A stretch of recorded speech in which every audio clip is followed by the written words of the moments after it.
All right, what's up, everybody? We're live. It's time for a new episode of the Hot Box. Got a cool guest for you today, Oregon-based cannabis entrepreneur. His name's Norris Monson, so we're going to talk to him here in just a moment. Everything else, hotboxpodcast.com. Watch these shows live when we do them, hotboxpodcast.com/live. So check it out and enjoy the show.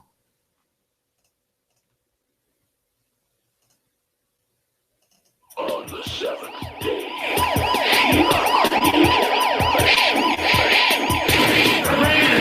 by the heathen devil we marijuana. Go it. The terrors of tripping on top. Be there. Scour the spaceways. Explore vast alien worlds. This tin right here contains the whole I rigmarole. used to smoke about an ounce of hash every day, Go it. and it made me go a little bonkers. Maybe if I occupy his mind with more duties, I can control his space. Hi. Big fat doobies. Hi. Hi. What's up, everybody? Today's Tuesday, December 8th, 2015. This is episode 170 of the Hot Box. Every week, usually right here live, hotboxpodcast.com. Check it out. I'm Matt Lee. We got a great guest for you today from Cultivated Industries.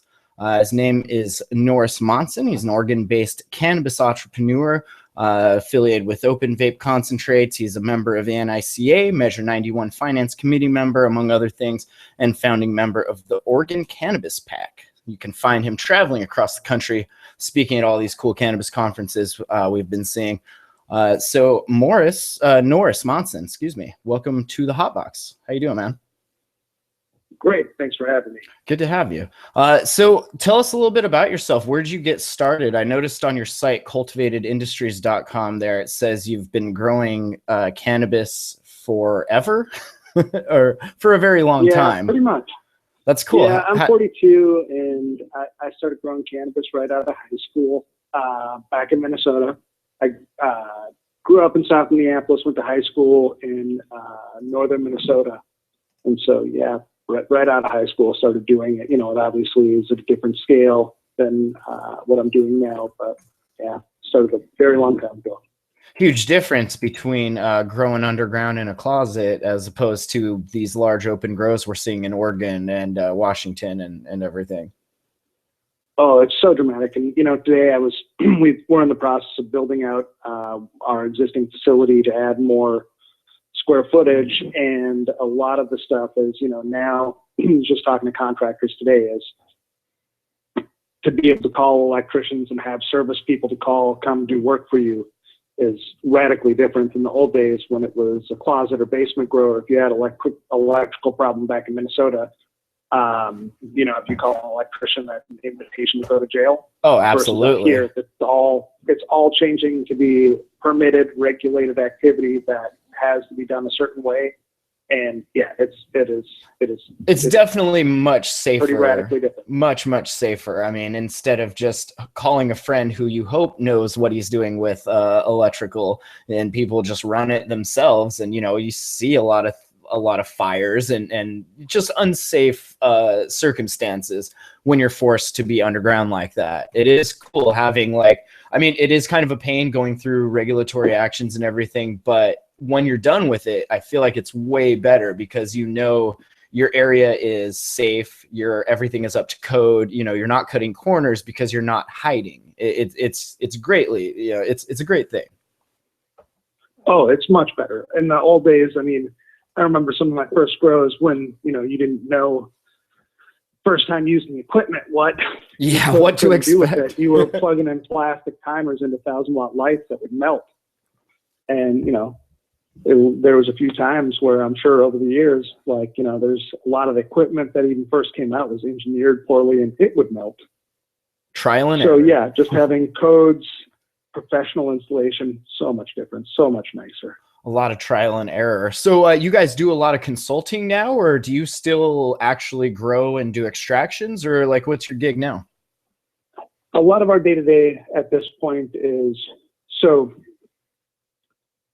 Oregon to switch to a recreational marijuana system. We Measure 91 passed. Mm-hmm.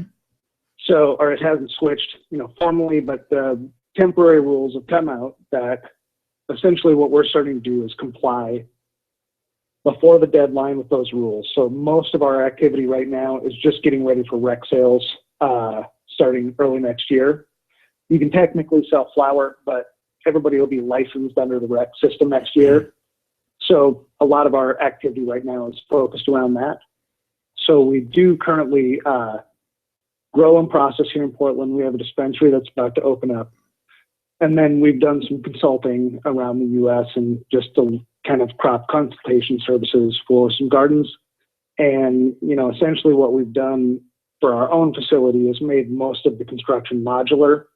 So it is meant to scale up as much as possible in any size building or situation. Oh, cool. So you have these modular areas set up that are already to code, so then you can mass fabricate them and get them to the people that need them. Is it like that, or? Yeah, pretty much. I mean, we've started to all our rooms. We've gone from, you know, building things out, even commercial, residential standard, to kind of just we've honed it down to what works, what is reproducible and Right. repeatable. And everything we do can either be, you know, purchased locally, like, you know, the plants now are going to go on tables that are built out of pallet racks. So pallet racking is available everywhere in the U.S. Right. So as much as possible, it's just an item list and then a building plan formula with, you know, matching lights to square footage, drainage, you know, water supply, all the stuff. We've got something that works. It'll work, you know, over and over at this scale. And that's kind of the model we're going to start working with as we go forward. That's cool. We've been to Oregon when they legalized rec, and actually the first store started selling stuff. It is interesting that they have, because they're in dispensaries still, like you have all of these extracts and everything and edibles, and you can't really have them unless you have your card, but you can see them and they will explain to you what they are, but you cannot purchase them. Only, like you said, flower for now. I assume that those will change once everything gets into swing, kind of like it is here in Washington.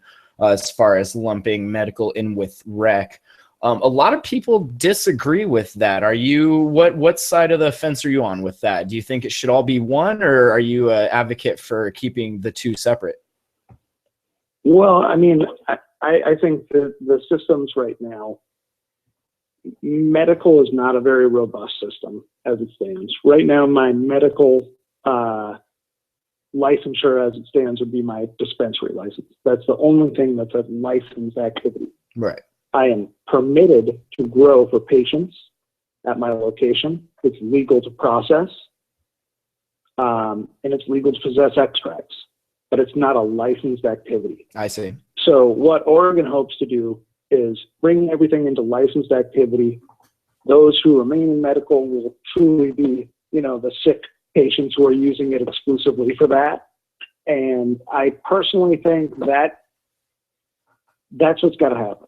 You've got to have, you can't, for us, we're going to be at about 13,000 square feet ish. We're going to have everything built to code, everything permitted, paying workers' comp, paying withholding taxes, all the stuff that a business has to do. And it's going to be impossible for us or anybody to compete with somebody who in their garage or in their basement, no oversight, no permits, nothing. They don't have to pass on those costs. So they can always sell cheaper. And in the end, what happens is you've got the consumers getting an unregulated, potentially unsafe product that, guys like me who have had the foresight to start investing and thinking that, rather than making other choices, I've kind of pushed in the direction of everything's going to be permitted. Everything is going to be like normal American business, in so much as people expect products manufactured in a hygienic environment, right, with good manufacturing practices. In the old days, you'd buy a pound of cannabis and there'd be dog hair in it. Nobody wants old dog hair days. in their Jeez, I still see a lot of that awful stuff. Not that I'm smoking, but that gets processed at the facility I work at. I understand why they're processing it, because you can't sell weed like that. It's awful. But It is interesting. It seemed to me, I came from Montana, where we had a pretty decent medical system until they tried to repeal it, and then they kind of clamped it down from, we had around 30,000 patients, and everything was great, but then they shut that down to about 3,000 patients, and then everyone was like, are you kidding? And so moving over here, it seems almost backwards. Like the recreational is super regulated and held to these tight standards. Meanwhile, medical is just like, do whatever you want. And to me, it seems like it should be the other way around. Like rec, okay, you're just smoking it to get high, like do whatever you want. But medical, we should have this very high standard of, you know, this is medicine and this is a very controlled dose and there's no pesticides in it. And that, you know, all of the things that as a medical producer, we should be adhering to, but we don't have to. So a lot of places don't. It just, to me, I was taken aback when I first got here and saw that. It was like, really? Rec is more. Well, that is something I've observed quite a bit. And they had a lot of conversation with patient advocates. So there's kind of two things that are happening. A lot of patient advocates here in Oregon for a while pushed for a continued medical program as is, with no new regulations, kind of let things go as they are. And I agree with you. If there's a medical product, you're kind of looking for a safe, regulated, you know, understood commodity. And if you're choosing to drink, you know, Four Loko, that is what it is. Right. And I get it. If you can't, you know it, you're doing it for fun. Yeah, and if you can't afford it, then sure, the market will sort itself out. But the people that want that higher standard of medicine, it should definitely be there. I don't think you can ever. Go ahead. Sorry. Well, the conversation really. So that's the conversation should, in my mind, be is instead really what I hear is this: I've grown cannabis for a long time. Some of the time illegally, then I became adapted to this medical system. I'm unsuited to move to this next system. I would like to be grandfathered into it somehow because my livelihood depends on it. That's more or less what I hear from, I mean, I can understand that, what it is. But these things didn't just happen all of a sudden. Like we knew this was coming. So it seems to me there's two kinds of people in that industry where like half of them were just like, oh man, we're making so much money, this is awesome. And they didn't look forward to like, ooh, I should save some of this because if I want to continue to be legit, I'm going to have to spend the money to be legit. And then there's the other half that did do that. You know, they looked ahead and they were like, oh, regulations are expensive. You know, this is not going to be cheap to renovate or whatever, do what we need to do to get everything up to code. And so you kind of see that division there where like half of the group is pissed because they didn't put the money that they made away. And the other half of the group is like, what's wrong, guys? Like, you saw this coming. It's an interesting dichotomy there. Yep. No, I pretty much think that sums it up. And you're seeing the same in Oregon. I mean, it does seem very similar. Yeah, no, I don't want to compare the two, but. And, you know, in some degree, there's a lot of that. But then there's also these real small producers that have kind of used this as like, you know, they put 20 plants in their backyard and that's just supplemental income to them. Not really their profession. They never got rich off it, but it also made it to where, you know, they lived a little bit better lifestyle, but it wasn't like they were going to every fish show in the country. Yeah, you're not like paying credit card debt off or anything, but you know, it's a little couple extra bags of ramen in the kitchen. Yeah, no, exactly. And so that's the thing. So people, I think, want to continue with that. The reality is that's not how it works. You know, there's regulation and everything. Oregon wants to see, you know, for a long, I've just observed this the whole time I've been here, is there's been a tension between regulators and what is actually occurring. Mm-hmm. You know, just like Washington, there was no laws, you know, in 2012 when there was dispensaries here, there was no law that actually permitted that. Right. It was the same thing that was happening in Washington. It was just kind of a gray area that nobody felt like prosecuting. And if you were on the other side of the mountain in a conservative community and you opened up, you may very well suffer the wrath of law enforcement's whip, you know. And I think that's what was happening here. Nobody really liked it, but they also, in Western Oregon, nobody wanted to put anybody in jail over it. Right. They weren't happy about it, but it wasn't something they were going to, you know, crack heads over. And so now that it's all in a box and it's regulated, I think that now people will find that, oh yeah, people are going to lose licenses, and then when you do, there'll be sanctions, and they're going to pay attention now. Yeah, the market sorts itself out, definitely. It is interesting that we've wanted it legalized or re-legalized for so long, and now it's happening, and it's like, well, maybe not like this. It's like you can't have it all. It's either going to be super stringent because it is federally still illegal, and until that changes, I think these states are going to be like going over and above what the state themselves sets, just to show the federal government, like, look, we're doing this as tightly as we can. Like, we're going above and beyond what you set forth as recommendations, just to, just to show them, like, hey, we are taking this seriously. And definitely a lot of, the people in the industry, they don't care for it. And I don't care for it, but it's better than not, I think. And it is a stepping stone, right? It's so new that you can't say this is how it's going to be forever. This is just 2 states, 3 states, 4 states, doing their experiments, as they like to call them. So I do think in the future it'll get worked out, but there's going to be some mad serious growing pains in that process. And a lot of people are going to get pissed off for sure.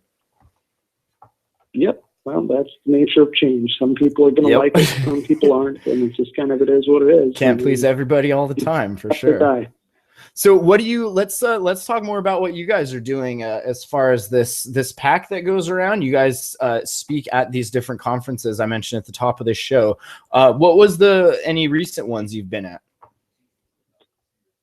Well, so the pack is actually not so much, there are definitely conferences and the thing. So the next event that the pack is going to put on is going to be, I think it will be next week, the 17th. Is it next week? Yeah, I think it'll be next week, the 17th. We're putting on a fundraiser for Senator Wyden, our U.S. Senator, who has sponsored some legislation to help out with banking issues. That's a huge issue. Huge. The pack really focuses more on the political end of the spectrum versus servicing. It's really just pushing lobbying efforts. So with the pack, we went out to D.C. It was just back in October on a lobbying trip to lobby the Hill to try to get change to, I'm sure you're familiar with 280E and the issues we're having with banking, but a lot of the legislators aren't. Yep. And they still need to learn that, a lot of them I think are pretty familiar with the banking being a problem, but they're not as familiar with the 280E issue, which, for listeners who may not be aware, 280E is just a provision that says you can't write off expenses in your business activities. You can write off costs of goods sold, but expenses are not allowable deductions. So if you run a dispensary, the only thing you can write off is the cannabis that you buy, but you can't write off your lease payment, your electricity, your labor payments, none of that stuff. And we should also say, just a little history of that. Didn't that start as something completely different, more towards like mafia kind of like speakeasy prohibition stuff? It wasn't for legal pot businesses. They're just applying it to that to make things a little more difficult, it seems. Yeah, no, exactly. It was started back in the 80s, before there was the first state legal medical program anywhere. So it was, and I'm not 100% accurate on the details, so don't quote me, but essentially what happened was in Miami, a fellow was caught smuggling cocaine into the U.S. And the part that I'm not an accountant, I don't understand the contrivances, but basically he was able to deduct a bunch of his expenses and retain some of his proceeds, even though he was arrested and convicted and incarcerated. And so a Democrat from California introduced 280E so that if you were arrested for drug trafficking, you wouldn't be able to do that again. But it didn't anticipate what has occurred. And, realistically, we're state legal businesses. We just want to be taxed fairly like any other business. And it's a big issue that from cocaine trafficking to state legal recreational and medical cannabis, they're not the same thing, and we just need some relief because some people end up with marginal tax rates of 95%, 95% of all the net profit goes to taxes, which is, Yeah, pretty they're sad. getting taxed twice almost, but not able to claim any of this. And I mean, like a lot of these machines and like lab equipment is super expensive. I mean, even just grow lights and circulate, like all of that stuff is expensive. And if you can't write that off, your business, like how does your business survive? So grows and processing are subject to the same law, but because of the nature of the business is a manufacturing versus a retail business, much more of the activity that happens there is a cost of goods sold. So you can attribute much more to cost of goods sold and much less is it just an outright expense. Outright expenses would be like legal and advertising and that kind of stuff. Right. But your production costs can roll into cost of goods sold, and so you're able to write that off. So from the grow and processor standpoint, these are less impactful, but the retail is where it really hurts. Right, right. And who is enforcing that? I mean, that is the IRS, or like, are they going after That's the IRS tax code, and yeah, they have actually enforced that. But they can choose, right? They're not enforcing it blanket, like they're just picking and choosing individual cases, or how are you familiar with how that? Well, I think I'm not an attorney and I'm not an accountant, but I think, I'm fairly accurate when I say that what would happen is the IRS would audit you based on however they decide to audit. Right. I know that, there's certain things that are going to trigger audits more likely than others. Sure. But once the IRS audits you and it becomes apparent what type of business you operate, and, I don't think it's wise to give false statements to the IRS because that's a criminal penalty in and of itself. Once they're aware that they're auditing a cannabis business, then they're going to apply that template onto your tax bill, and then they're going to decide, you might be able to argue with them about what constitutes cost of goods sold or, what's an expense. But it's up to them at that point, right? They can be as lenient or as not as they feel. Yeah, I mean, it's going to be, items. They're going to get you. Yeah.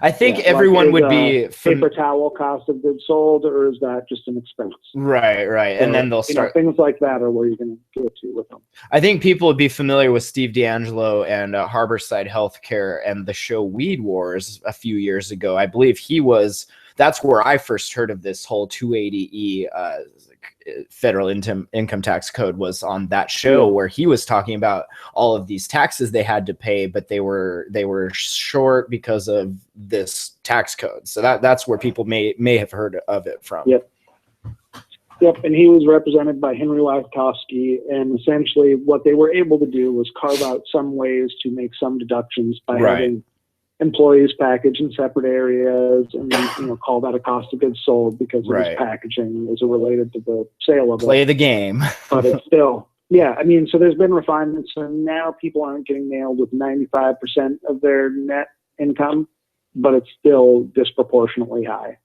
And it's, it's not fair. It's state legal. If the federal government is going to let us do this, then they should probably just let us be taxed fairly. Yeah, don't pick and choose. Although, at the same time, they probably appreciate the additional revenue. Oh, they do. Caesar always wants. Well, it will. You mentioned the banking thing. Are you familiar with PayQuick? This is a thing I keep seeing come up over and over again. And I spoke with them at CannaCon and at HempFest this year, just briefly, but it seemed kind of odd. Like, I'm kind of torn between it. Half of it seems like it's like Russian banking scam, I guess. And I'm sure it's not. I'm sure it's totally legit. That's just the feel I got from it as a tech guy. Like that, it seemed odd. But it's not exactly like a bank. It's kind of like a broker. Are you familiar with them at all? I am not familiar with them. Okay, basically they give you like an account that you put money into, and then these cannabis businesses will accept PayQuick, basically. So I don't know how they're getting around it, but apparently a lot of these smaller governments are like into it. I don't know if how long it's gonna last or what, but yeah, it's an interesting way to do it, Yeah, I know there's a lot of groups looking at a lot of different things. I know there's people that are discussing trying to figure out how to take over a bank or do something along those lines. I think, this next election is going to be pretty significant in terms of how this stuff is handled. Depending on who the next president is, if it's Clinton or Sanders, well, I think the banking will probably get much easier. We can only hope. We can only hope. So what do you guys, what do you got going on next? You got any more conferences planned besides, you mentioned that fundraiser coming up next week? Steve has got a conference in the Midwest speaking on corporate structure and efficiency as it relates to corporate structure. I don't know the dates off the top of my head on that. And, we're really kind of we had been doing more speaking engagements in the not too distant past where we submit our applications probably in March. We're going to have the ability to submit in January, but in March, they're going to start interfacing with us and really getting serious, and it's all going to change. So we've really put our head down and we're making sure we get this licensing done. So a lot of that stuff is on hold at this time, but probably starting by the middle of the summer, we'll start doing speaking and going to conferences again. Cool. We'll probably see you out at some of those if you make it up here to Washington. Sometimes we get down to Oregon when they let us out of the lab, but not very often. Yeah. Do you want to talk about cultivated industries for a bit? It looks like you guys have some pretty nice looking extracts on here. You guys do both the CO2 and the hydrocarbon, butane and whatnot? Yeah, we do. We do CO2 and hydrocarbon extracts. We are in the process right around the 1st. We're going to launch as a repackaged brand and going to change some of our offerings. We'll be focusing more on the cultivated brand side. We're going to be offering glass and metal cartomizers that are just more higher end, focused on the experience and quality. Won't be quite as affordable, but again, it's really focused on the experience and quality. So we really try to produce high quality stuff at our shop. I suppose everybody does that though. So I think we've won a few contests for both. We've won a few different contests for flour. We won for PHO in the Oregon Concentrate Challenge. We came runner up in the Dope Cup for concentrates. What's your people in the north? Do you have a preference? Are you more partial to one towards versus the other? I tend to like hydrocarbon extracts better myself. I think that if you produce a good, clean hydrocarbon extract, you may have 100 parts per million of butane left in it, or something along those lines, depending on how thoroughly you purge. Gotta purge. Yeah, gotta purge. Yep. We're kind of believers in not over purging. Right. I'm not a believer. I don't think 0 parts per million is a necessary thing. I think you kind of as long as you've got good clean material, the amount of butane you would ingest by having a small amount left in there, not so much that's the point, but. And it definitely, every last bit out of it, you get a more stable product, but you also remove every bit, much more terpenes, and the final product is not nearly as nice. Right, garbage in, garbage out, right?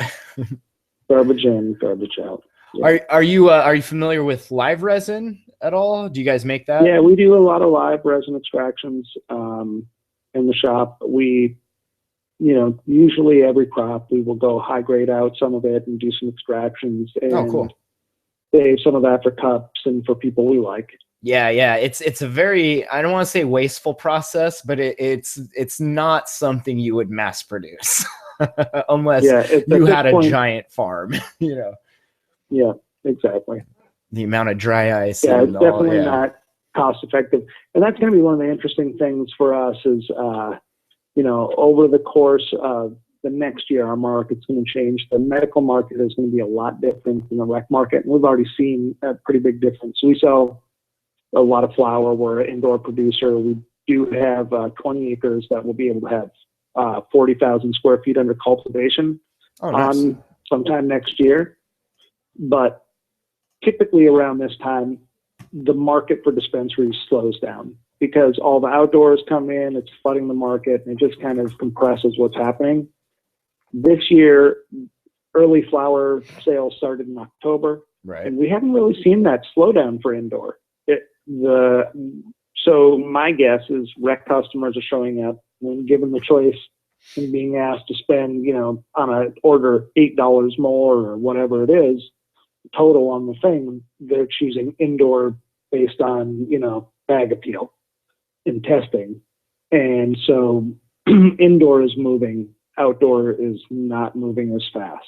So the budget-minded people are there and they buy, but a lot of the rec customers I don't think are quite the same.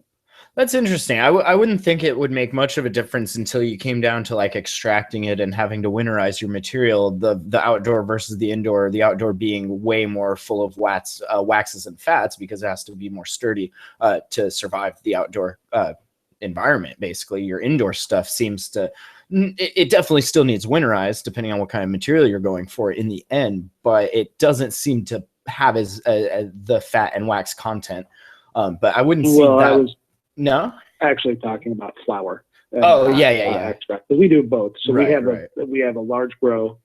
We'll be a tier 2 grow in Oregon, or that's the type of license we seek, which means we can have up to 10,000 square feet of flowering canopy, and we'll be just below that. When we're done building out, we'll be at 9,600 square feet of flowering canopy.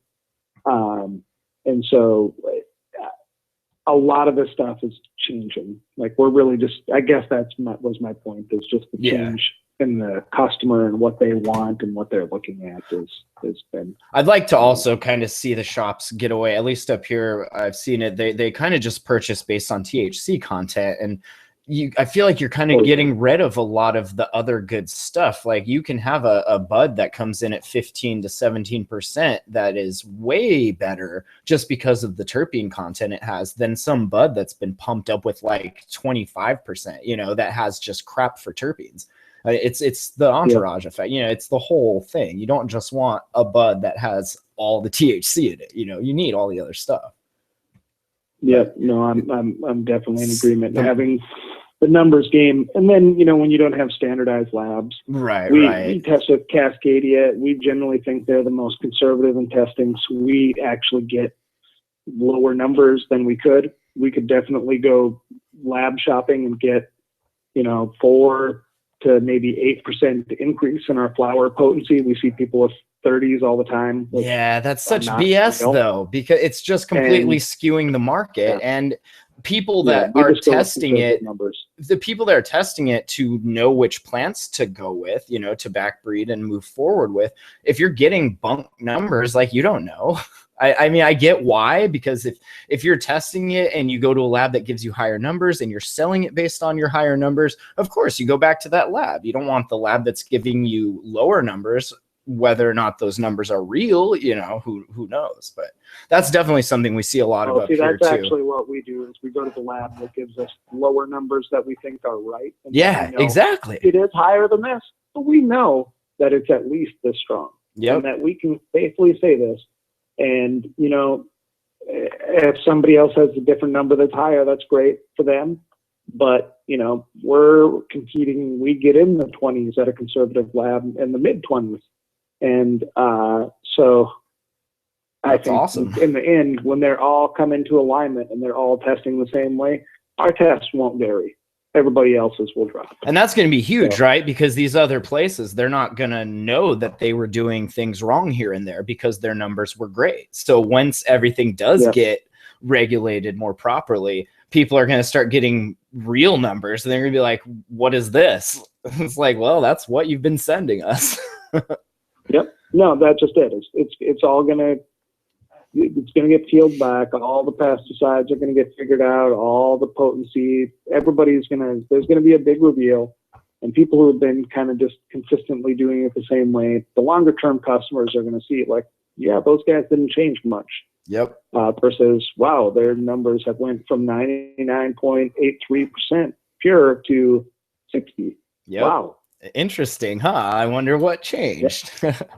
Yeah. I exactly. did see an article that you were, I don't know if you were quoted in or interviewed in, but they were talking about pesticides in the extracts. And apparently some of these processes, they're not removing the pesticides. And I think this was, they were talking about off the shelf, like certain vape pens, I think, that had some pesticides in them. Yeah. And that just it's very important that you get good material that doesn't have that, because as far as we know scientifically, like, we can't take the pesticides out. If you have pesticides in your plant material and that gets concentrated down, like, yeah, you're gonna have pesticides in your concentrate. That's just, unless, you know, people can figure out a way to separate that. And as far as I know, it's not possible. There's yet. further remediation you could do to get rid of it, but it's just adding more complexity and difficulty. And, you know, in Oregon, what the law will say next year is when you fail for pesticide, you have one chance to fix it, and you have to explain how you're going to do it, why it's going to work, demonstrate that it did work, Right. and then if it didn't, it's garbage. A whole scientific method, basically, which is good. Yeah. Yeah. That's awesome. For sure. Well, cool, man. It's been great chatting with you. Is there anything else you want to mention? Anything, places we should point people to? We got cultivatedindustries.com. I'll put a link to that in the show notes. Yeah, I mean, you know, you can see what we're doing. We're cultivated.industries is our Instagram profile. I think that's a pretty good place to follow us in terms of day-to-day. You see the inside of our facility, you know, flower shots, extracts. Yeah, I think that's a pretty good place to point people besides the web. Very website. cool. Very cool. I will do that. Now, I have actually, we're going to bring on my buddy here that writes for Waxy, and he said you are a great guest, and he wants to interview you for their website. So I will, I'll send you, I'll get you guys in contact after the show and everything. Great. Well, that sounds good. I appreciate the interview, and yeah, maybe we'll meet at one of these conferences. Yeah, definitely. Have a great evening, Norris. You as well, sir. All right, Norris Monson from cultivatedindustries.com.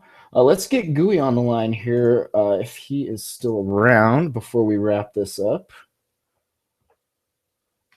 Gooey! Now we're going to Skype him on an iPad, so we'll see if this works. Gooey Rubinski live on the Hotbox. What's up, man? Can you actually hear me, man? Oh my goodness, I can actually hear you. Because I'm doing this from a raw iPad. This is not an iPad. It is an Android tablet. Don't lie to us. No. How you doing, man? I am kind of an Apple fan, not a fanboy. I think that takes it too far. Well, that's why we're friends. If you were a fanboy, I don't know. Exactly. Going around crazy, like, anyway. No, I'm glad this sounds good. I am in the middle of moving, so regular equipment is not available, but you know, wonderful Cupertino technology is keeping us rolling here.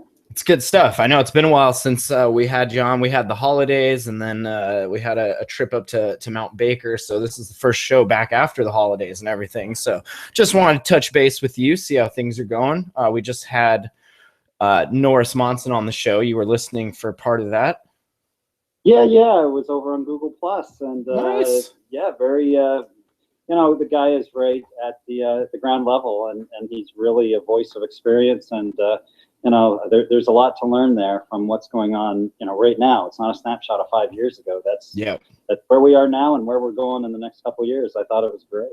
I like the fact that he's not only doing this cultivation, producing, processing, but then on the other side, he's involved in the pack. He's doing lobbying, because it takes both, right? You have to have the people talking to the lawmakers so they know what the hell they're doing.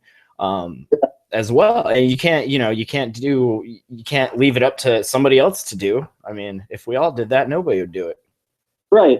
You know, and it's like so many entrepreneurs in the green rush, and I know that's kind of a tainted term. I mean it in the best of ways, but so many entrepreneurs need to be part activist or at least a very ardent advocate. Well, especially the ones that have the deep pockets, right? Because that's what it takes is funds and resources. People like you and me, we can write about this stuff all day, but they don't care. We don't have money for them.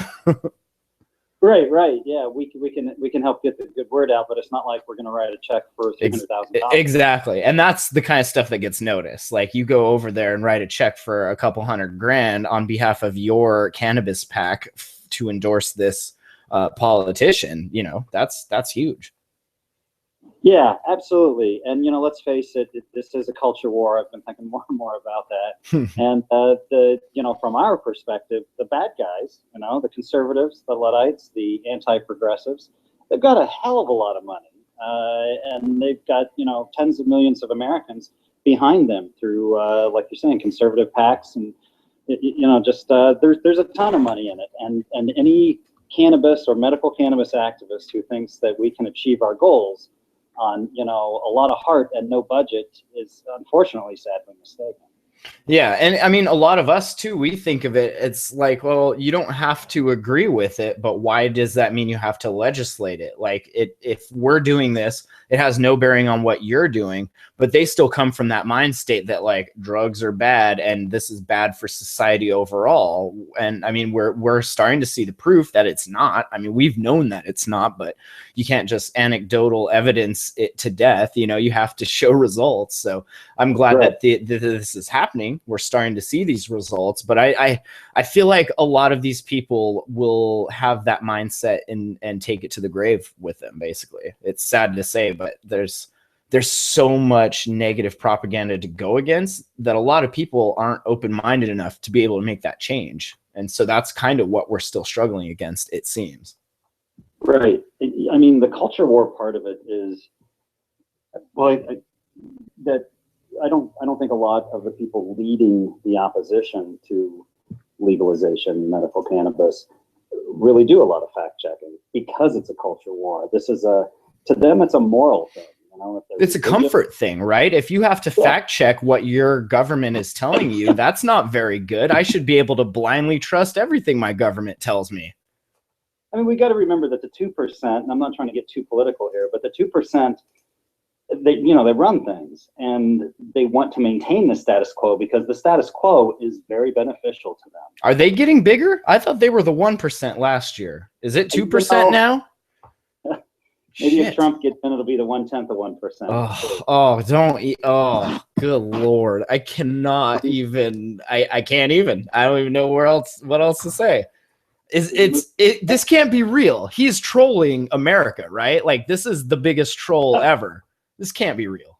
Well, what did you say? In a previous podcast, you said we're one step closer to Idiocracy? Yeah, that's the dude right there from Idiocracy. It is, it's a little frightening because I think everybody should plug their brain in the morning. I don't care if you have a high IQ or a low IQ. I'm certainly not the smartest guy in the room, but just when you get out of bed, plug your brain in and try to learn something and try to, look at things rationally. Now it's just my personal opinion, but I want to take a science-based approach. And I think that's one of the problems. What we're talking about here is there's a lot of people in this country and groups in America that have a ton of money and they don't care about the scientific process. They don't care about real medical research. Hell, just a few months ago in the late summer, when Congress shot down research that would have been orchestrated by the DEA and conducted by the federal government. Orchestrated by the DEA. It doesn't get any better than that, and they said no to it. So I think we know that the federal government does not give a shit about cannabis research. They already know where they stand on this, and that 2% or 8% or however you want to slice the pie does not want to see the status quo change. And the status quo has been prohibition for almost 80 years. Well, and we've seen that. I mean, the greatest example I can think of that is the fact that they've had a federal medical marijuana program for decades, and very few people know about that. It's crazy. Absolutely, and I know we've discussed that in the past. And our stockbroker friend down in Florida, who's been getting those cans of the tins. Tins of stems and seeds rolled up in some gross paper. Thanks. I mean, you can tell those are nasty just watching like low resolution videos. Yeah, I know, right? It's like I can see the seeds from here, dude. Oh my goodness, it's like I've been raking leaves in the backyard. I did see this article. I thought was kind of interesting, and it's like the police kind of letting parents know, letting people know that, hey, marijuana vaping, that's a concern. You guys better keep an eye out because apparently e-cigs are very popular among smokers and for people that don't even use nicotine. And apparently, I don't know if you know this or not, Gooey, but pot users have discovered e-cigarettes. Have you discovered e-cigarettes? Well, Interesting. It says, quote, "It didn't take long before people figured it out. Hey, if I can smoke liquid nicotine, I can smoke liquid marijuana in these things." That's Montgomery County Police Captain Tom Didone. And he says that is exactly what his officers are finding. The concern from... Yeah. Montgomery County, Maryland? Where is this? That's a good question. Yes, Maryland. Oh, okay. Yeah, there's a bunch of conservative dorks. I'm not surprised. Personally, because I'm always coming from a patient advocacy perspective, I think, well, plus, you know, as a libertarian, I believe in the freedom of people to grow a plant in their backyard and smoke the damn thing if they so choose. You know, who am I to tell them not to do it? Who is anyone else to tell them not to do it? Exactly. So I like e-cigs. You know, I prefer something that's dedicated, like Neos, Bloom Farms, Dixie Elixirs. I saw just came out with a vape pen. You know, there are a lot of these inexpensive USB chargeable ones. And I think it's great stuff because if you're a patient, you're suffering nausea, you know, you got to go to chemotherapy. They don't come to your house to do that, okay? You want to get high as a kite. You want to medicate your ass off in the car, in the parking lot, if you don't have a doctor that lets you do it in their room, right? And for that, you need a vape pen, e-cig, whatever you want to call it. You need mobile vaping. Because mobile vaping technology. I like that. They say the concern from police is that when processed for use in e-cigarettes, the distinctive odor of marijuana is reduced and it becomes harder to detect during traffic stops. They're like, you actually have to do your job now? Oh my goodness. You can't just like roll around driving with your window down and sniff weed? Yeah, weird. He also says potency, that's another concern. The delivery system of an e-cig gives a faster, more potent hit to the user. And he says, quote, "And it really hits on drugged driving because they don't realize they're stoned as fast." That's Officer Didone. What? Don't realize they're stoned as fast. What is he? I don't. Okay. Yeah, just a complete inadequate understanding of how all of this works. Now here's the part that I get. If you're a prohibitionist, and let's just say you're sincere about it, okay? You were raised to think cannabis is evil, and you know Jesus would kick you out of heaven for it and everything. Okay, great. I can, if that's your mindset, you don't want your high school students, whether you're a teacher, counselor, or parent, maybe just a concerned neighbor, you don't necessarily want them, getting high as a kite at 10 a.m. During third period. I understand that. So I see some legitimate concerns here from people who perceive that cannabis is bad. Now, I would say probably a high percentage of people who think cannabis is good also don't want their high school sophomore getting high as a kite at 10 a.m., So I see valid concerns on both sides of the fence. Again, though, not a police matter. That's a parental matter, if you ask me. I would agree completely. That's a school matter. That's a parental matter. Not a police, yeah. Yeah, right. What should the cops have to do with the 13-year-old down the street? Yeah, I mean, if you want to make the rules for the kid, then I'm gonna drop the kid off, and you're gonna babysit the kid for 10 hours a day, if that's how it's gonna be. That's right. We make the rules because we gotta carry the weight, right? That's right. My rules. Well, you're getting used to that. You're what? You're T-minus how long till? Oh Lord, like a month. Soon. Oh boy. I know. Soon. Soon. Save your money for those concentrates, dude, because otherwise you're going to be on diapers. You're going to need to get like a fourth job with as much as you do. Oh, I know. That's what I keep hearing. I like too, in the article, they end with a little PSA and they say another way marijuana is processed turns it into a sticky, waxy substance, which is sometimes stored in tiny cosmetic canisters used by lip balm manufacturers. Quote, "If your son or daughter suddenly shows an interest in lip balm when they didn't before, you might want to check that out." Tommy Jr. has drawings of lip balm all over his bedroom wall. What the hell's going on? Oh my God. They're into drugs.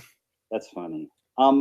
What we were talking just a few minutes ago about all the money that is necessary to fight prohibition.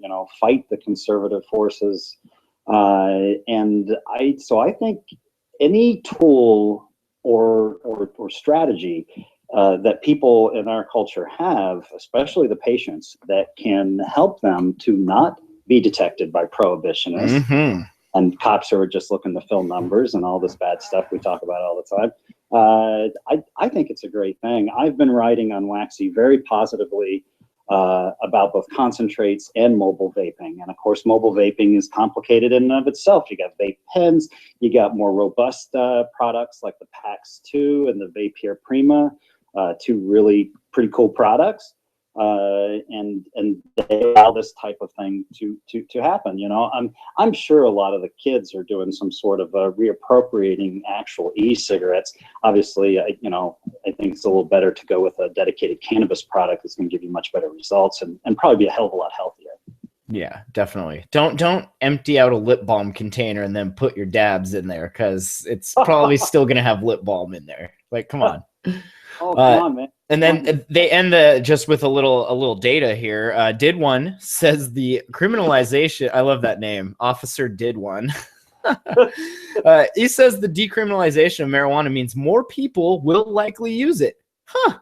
And police worry that could mean more drugged drivers on the road. According to current Montgomery County Police data, about 1/4 of the drivers arrested for driving under the influence of drugs are high on marijuana. Oh my. I know. Yeah, and they probably got pulled over for a broken taillight or expired registration because they were busy playing Xbox and their driving was freaking perfect. Yeah, right. Or the cop was just driving around. Like they do this in Montana. They drive around with their windows down and listen for the studs on the car, because you're supposed to have your studs off at a certain time. You start seeing it more and more with the drug dogs kind of driving around with their heads out the window, and they're sniffing. Keep your windows up if you're smoking in your car. This is in your part of the country? Where I used to live, not here in Washington. I don't think I haven't had any issues here in Washington with any of that. But yeah, I would. I mean, if I start hearing bad stories about Washington, Oregon, Colorado, or California, then they'll have no place to go. I know. I have to look up to our brothers and sisters to the north. They're in Canada. Right. I mean, haven't liberals been threatening to move to Canada for like last 40 years? I know. I think they've tried, but Canada was like, sorry, buddy, we're full. Canada's like, we would take you, but you're just a little too rude. Yeah, we would take you, but you guys are assholes. That's why this border's here. But thanks for the couple jets you gave us anyway. Yeah, right. This was an interesting article on the Washington Post. Early results of marijuana extract treatment for children with epilepsy prove promising. Oh, and that's why I wanted to kind of mention on the last article about the whole the whole driving thing, that we're seeing research in these states, Oregon, Washington, where they're showing, like, here is the proof that this does not affect your driving. The only way it would is if you didn't know what you were doing. Like if you were taking more than what your system can handle, and that's up to the person. Like, you need to know what your limit is. Right. And well, there's been anecdotal evidence for forever, for as long as there've been cars and for as long as I've had my license. Shit. Right. And so I think, I don't know, I've drank before, I'm old enough. I've certainly been drunk before. And I think anybody who's both smoked a little, smoked a lot, drank a little, drank a lot. Oof. And I'm not hoping any of those people are behind the wheel, but you get a feel for your motor perspective and how well you can operate the remote or walk across a room or whatever. And I've always felt that there's just not that. You just get very reckless on booze. You get violent, and even calm people will get belligerent, and people who are already wound up tight end up pulling out a gun and blowing holes in the ceiling of the saloon. Oh yeah, it's complete insanity. I think it's nice that there's studies emerging that from very reputable organizations that are showing this. What we as cannabis users who have also drank at least at one point in the past, we've known for decades, but now it's starting to come out, and it's good. I mean, it's being driven by all this legalization. What's interesting is even in these legalized states, and this very well, you get outside the cities and you get a lot of opposition, a lot of municipalities and counties that are going dry and saying, well, we can't stop you from possessing or consuming, but you ain't going to buy it here. Yeah, and that's fine. I mean, there's dry counties as far as booze is concerned as well. And what do people do? Right. They drive to the next county over, and that county's like, yeah, hell yeah, we'll sell you booze. Spend your money here. We don't give a shit. I would like to be involved in some of those studies, because I could do some days of thunder, like qualifying lap time while I'm taking dabs, and I think that would be a nice outlier on the research information. Well, maybe maybe we could do some sort of like Xbox or PlayStation test where and just to be just lap times, like timing him on a dab, on a bong hit, and then sober. Exactly. That would be awesome. Shots of whiskey, Oh God, I wouldn't even make it. I would just vomit all over the place. I'm not a drinker, so that would not be. Your time for that lap is just a picture of having puked all over the handset. Right, all over your Xbox steering wheel. He tried to roll the window down, but he was in his living room. Oh, that's awesome. Now that's much dabs. That even I might even claim that goes a bit too far. But yeah, I mean, you literally can do kind of a home science test like that, and yeah, take your times. Do 3 shots of whiskey, versus so much. Of course, it's the tough equating the two, right? How many shots of whiskey equals a dab, yada yada. So we'll never resolve this with the conservatives. No, definitely not.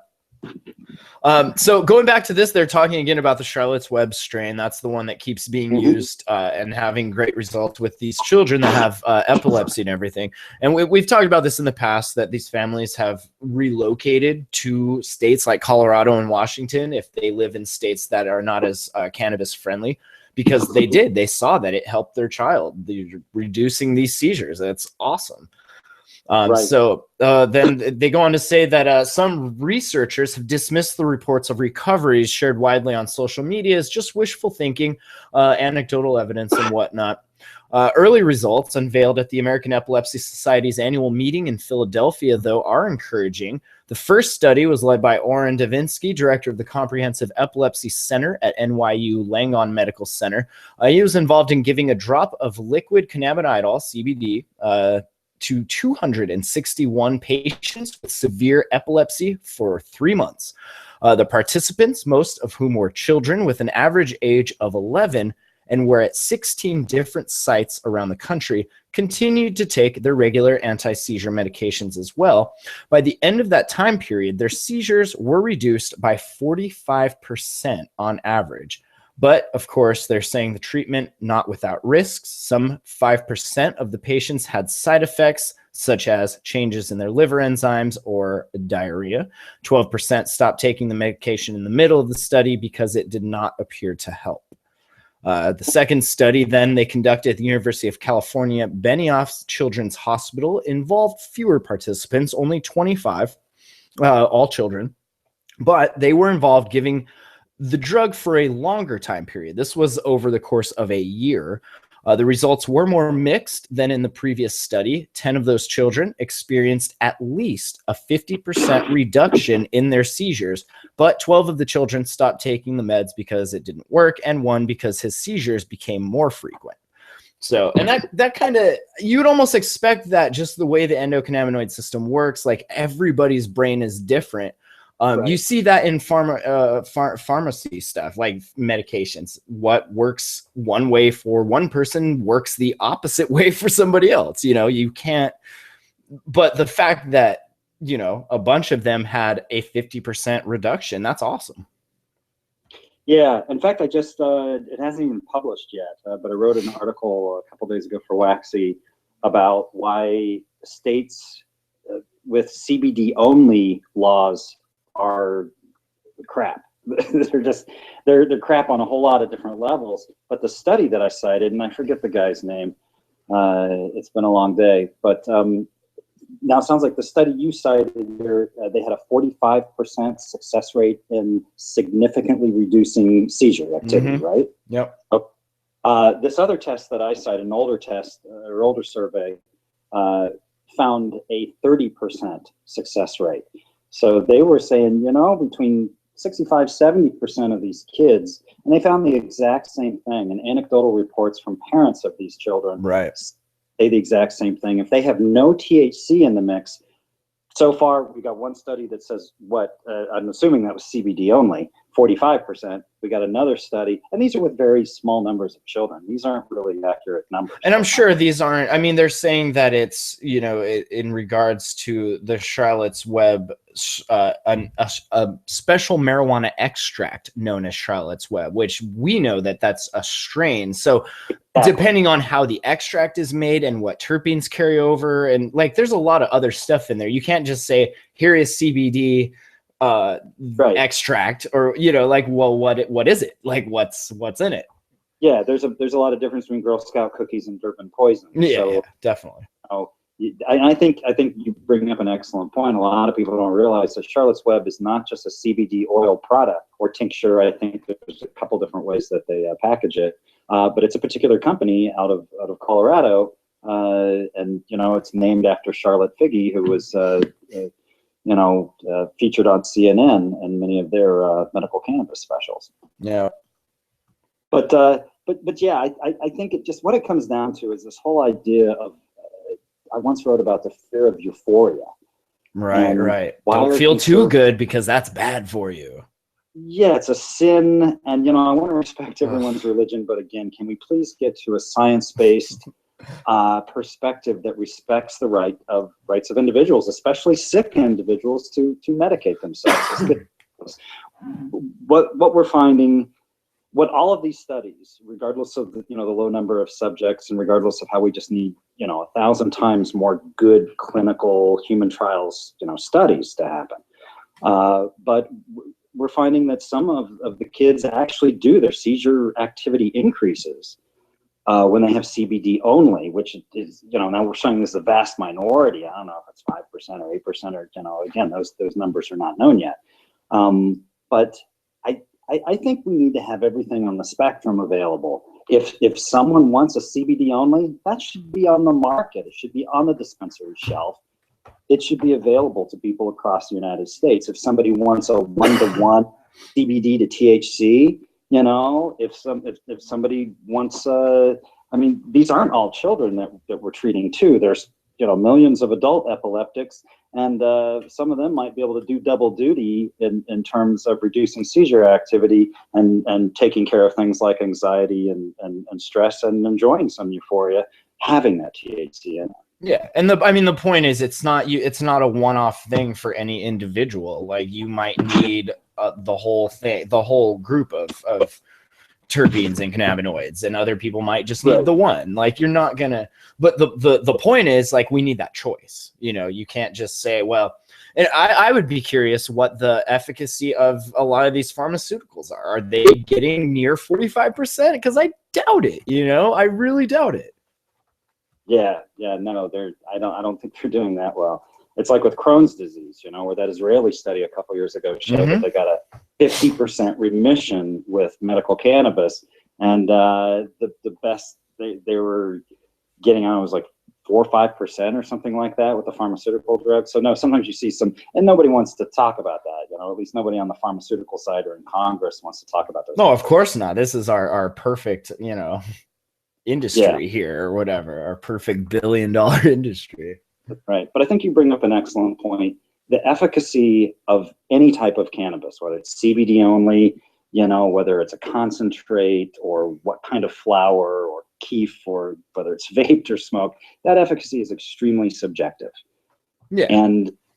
But so we need to allow medical professionals, like say a doctor in Los Angeles, to be able to experiment, because that's what they do now with pharmaceutical drugs. And I'm not saying there's any way. They need to be able to experiment with cannabis too. And they're like, well, let's start out with the CBD only, so we don't get your 8-year-old kid all tripped out on Sesame Street. Right. if that doesn't work, then we introduce a little THC. That's how the parents are doing it themselves. They're doing all this at home with no medical guidance in a lot of states. With great results. Yep, they say they got it. They say they got to add a little THC, And hey, I'm a parent. I wouldn't want to get my 6 or 8, or sometimes these kids are 2 or 3 years old. No, I wouldn't want to get them all, high as a kite. But you got to look too, like, what's the alternative? 100, 200, 300 seizures a day? I'll get my kid high if it comes down to that. I agree completely. So it all depends, definitely. We also have to realize that these are small, relatively small bodies. Okay, right. They're pure bodies. They haven't been doing shots of whiskey and yeah, exactly. Okay, so and you got to think what they're usually getting, whether the oil that they're taking contains THC or not, is 2 little dropperfuls, like in their mouth or under their tongue, like twice a day.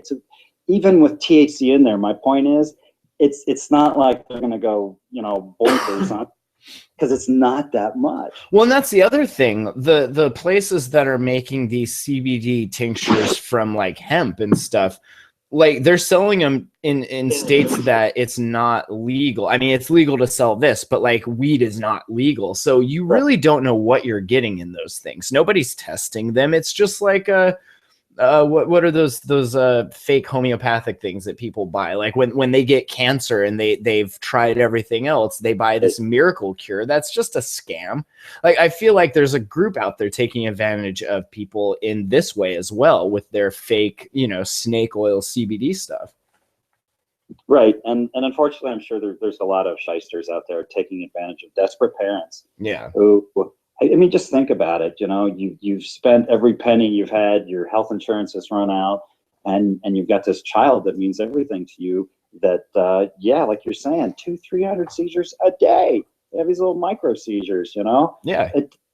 And I watched a documentary on YouTube about this, and those micro seizures, the reason they'll have like a 16-year-old kid who's at about the level of a 6 or 8-year-old. Is because the more significant the seizure, the more it basically erases all the progress. No, it's damage for sure. Like every time they have a seizure, it's damaging your brain, and eventually, you're not going to remember shit. And it kind of erases the chalkboard, so to speak. So, it's a really sad thing. And I think, these conservative politicians, look, give up your goddamn fear of euphoria, okay? Yep. And let these desperate parents come up with a solution that works for them, because this is so subjective. Whether that involves THC or not, who gives a damn? Who cares what it involves? It has no bearing on the legislators themselves. They're not. You don't have to take it. Just don't say that we can't. That's all it is.